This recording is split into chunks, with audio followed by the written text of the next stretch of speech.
All right. So let's keep it going. So practice quiz number 5. This is C and D. This is our combinations of tangent and secant. So our first one here, tangent cubed x times secant to the 5 of x.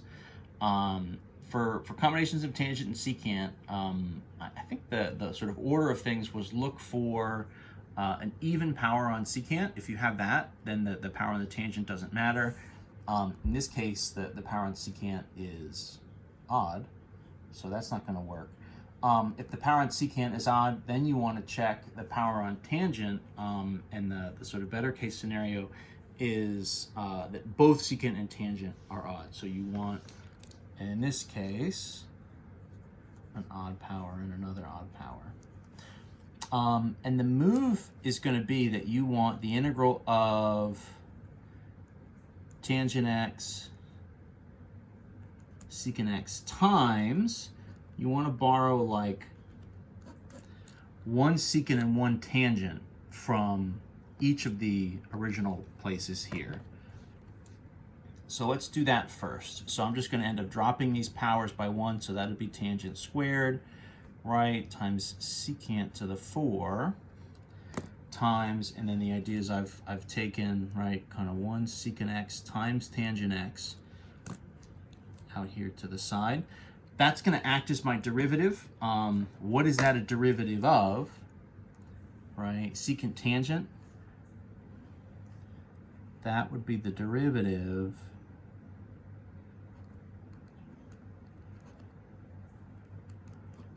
of a single secant of x. So what I'm going to want is everything else here to look like a secant of x. And that works because tangent squared can be converted into secants.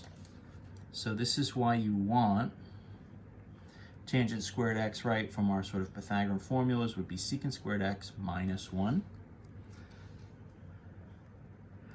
So if secant is even is odd, right, then what happens is you can obviously take sort of one of those over.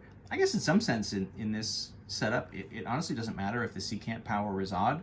I guess it just kind of is laid out this way in as much as if the secant is even, you can always do the other steps, which maybe we'll see in the next one.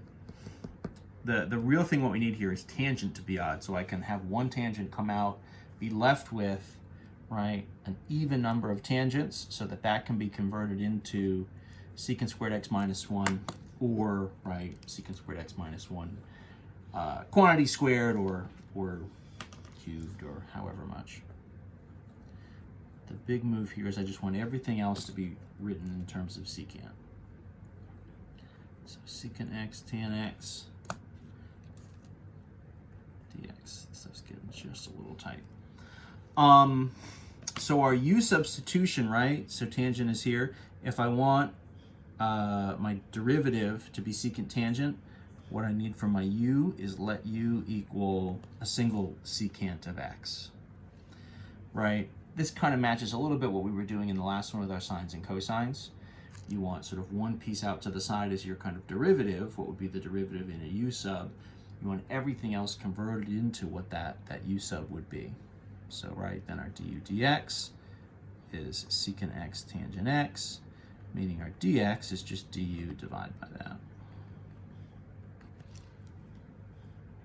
So now we can start to sub this stuff in. And again, I kind of like to do the substitution here before I multiply everything out. So this would be for us, right, kind of u squared minus 1 times u to the 4. You know, the size of the powers there is honestly not super important. You know, it could be 10, it could be 20, it could be 50. What matters there is everything converts, and then my du, right, has the secant tangent on the bottom to get the secant and tangent that I sort of separated to cancel, right? So blah, blah, those guys are going to cancel out. Quick distribution, this would be u to the 6 minus u to the 4 du, right? Those guys are gone. So my antiderivative here, I'm just using my regular power rule, 1/7 u to the 7 minus 1/5 u to the 5th. And then to finish this off, I'm just rewriting it back in terms of the original u, which was my secant. So 1/7 secant to the 7x minus 1/5 secant to the 5x plus big C. And there we go. I think we've got time. Let's try to do part D as well. So this is tangent squared times secant to the 4. I'll rewrite it so we've got it.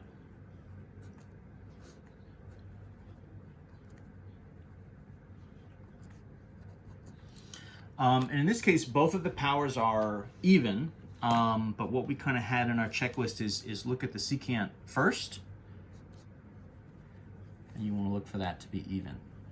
So secant to the 4x, the move is to separate it into two secant squareds.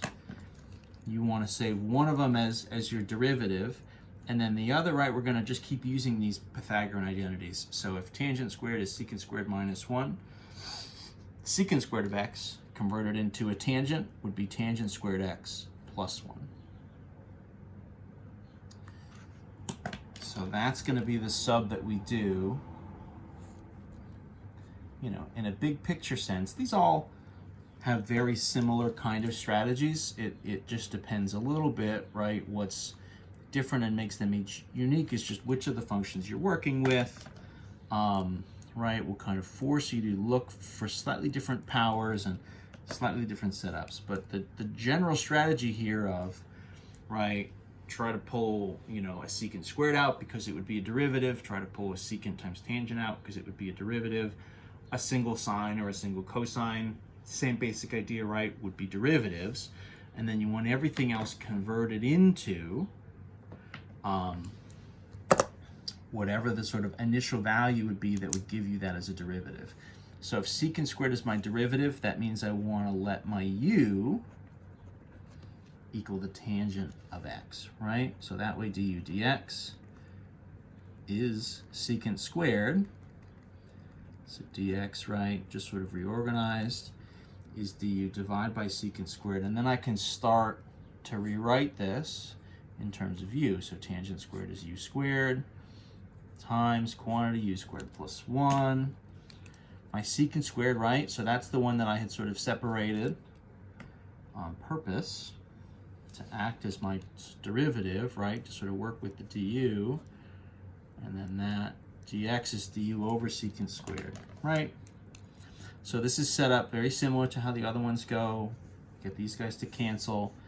This would become for us, right, if I start to distribute, u to the 4 plus u to the 2 du, right? Perfect. So then your antiderivative, just usual power rule stuff, right? Once we get to this stage, this is all very similar to stuff we've done a whole bunch at this point. So 1/5, what was my original here now? Tangent to the 5 of x plus 1/3 tangent cubed of x plus big C.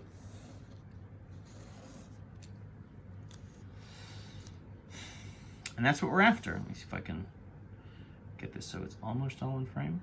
Something kind of like that. So combinations of secant and tangent, that's going to be the move. The one thing we didn't have here that was a little trickier was which combination. So even power on secant, we can always use this strategy. So with the power on secant is odd, and the power on tangent is even. In general, right, the move here in that case would be to convert your tangents into secants, get everything written as secants, and then you use that reduction formula that I kind of didn't like. You know, there's a way to use that formula to reduce all of your secants down kind of, you know, one at a time.